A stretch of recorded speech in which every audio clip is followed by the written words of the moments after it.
They make up one of the most important parts of our country, a symbol of strength and protection. Yet we often talk about how quickly their sacrifices are forgotten. Never give up, that's the thing. How struggles of the mind and body are so easily overlooked. There's support out there for us. Seek it, it's out there. This week, we shine a light on the veteran community and what it takes to thrive in a life of service and beyond. This is The Race. Welcome to The Race. I'm Chris Stewart. To understand what many veterans have been through is difficult, but here in the Dallas area, there is a place giving those who are facing what seem to be insurmountable challenges space to prove they can overcome any obstacle. This can be standing, this can be kneeling, or double kneeling here, curl to press.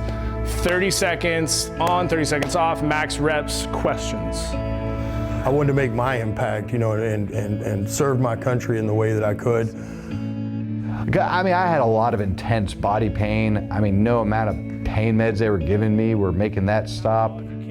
Just, working, doing the American dream thing, and all of a sudden one day I was out riding my bike and a distracted driver, she was texting and driving, and she ran a red light while she was doing so, and boom, she hit me in one of the intersections.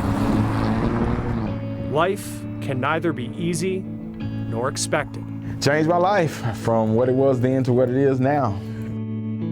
But for all the difficulty that adversity can carry, comes the opportunity to move past it.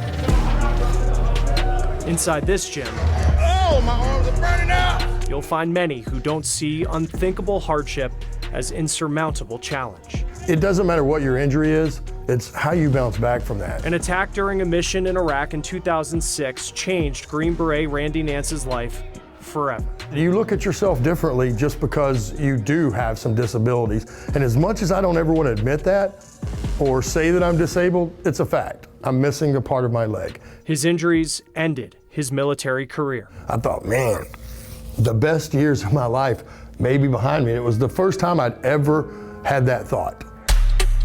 But then he stepped into Adaptive Training Foundation outside of Dallas. So that first class for me was pretty much life-changing. Doing hard things together galvanizes us, allows us to open up about the reason behind the reason why we feel stuck or why we feel limited in our lives. Runner, walker, ready! David Vobora founded this nonprofit after spending 5 years in the NFL. Putting on a football helmet and going down on the gridiron pales in comparison to what they experienced, but the thinking around it was very synonymous. People with disabilities from across the country apply to take part in customized 9-week training programs here at no cost. Definitely helped me keep progressing in the good things, staying away from the bad things. Marine veteran Brian Aft lost his legs while serving overseas. Then it was a couple years in recovery at the hospitals and developed a really bad heroin problem. Here, he found help. You're gonna end up forcing yourself into a better mental place because you're still making physical improvements on yourself and you're gonna feel good about that. When they tell you that you can't do this or you can't do that, this is a place of can. After being hit on his motorcycle, Army veteran Keith Murphy had more injuries than most people have in a lifetime. Dislocated shoulder, collapsed lung, 7 broken ribs, lacerated kidney, a broken hip, broken pelvis. My leg was amputated, broke my back, broke my neck. But no injury could take away his ability to fight back. I was determined to make my life back where it was before this happened, despite missing a leg.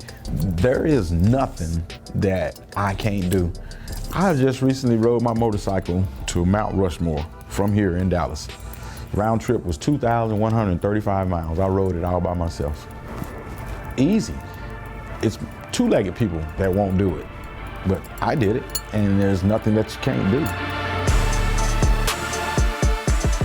More than 60 million Americans live with a disability. While many may never come to this gym, David hopes they hear the message that comes from it. Wow, it's that moment that is actually the catapult to be able to position you to see beyond what you thought was possible for your life. But it just takes you kind of being this sponge to say, God, universe, right? I'm willing, you know, to have your way with me, and I'll trust that it's going to be for my benefit. After almost a decade of decreases, veteran homelessness rose again in 2020. Pandemic funding helped establish programs to combat that and house veterans in hotels. But now money's running out just as the program started to show signs of success. Alexa Liacco met one veteran who says the program changed his life. To all of us, home is where the heart is. Kind of my favorite right here. But for veteran Alex Abeyta, home is, well, you get it. It's just so relaxing with cows. His utter fascination with cow decor. I don't know what it is. It's like an addiction to cows now. A reward for hard work. You earn it. That's special, you know. And from having nothing, you know, to building it back up and it's even better. Just a few months ago, this Army veteran I did 3 years in the military, United States Army. had almost nothing to his name. And I came out here with less than $100 and a backpack full of clothes, and I had to leave everything.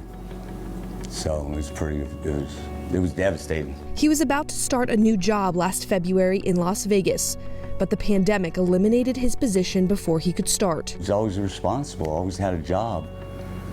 And this pandemic really, you know, just upside down. He couldn't get unemployment assistance, and in just a matter of months, Alex was on the streets. I didn't want to be homeless, you know, and the pain and the suffering, you know, even for that little bit of time. I didn't want to be there. He took a bus home to Colorado, hoping he'd find help. I found myself downtown Denver and with my luggage, and I didn't know what to do. I felt uncomfortable. I felt ashamed. After weeks of bouncing from place to place, I stood at a park for a couple nights. he made it to a shelter in Boulder and connected with Homes for All veterans. Every veteran has the right to safe, permanent housing. The program got emergency funding from the CARES Act to put homeless veterans in motels through COVID-19.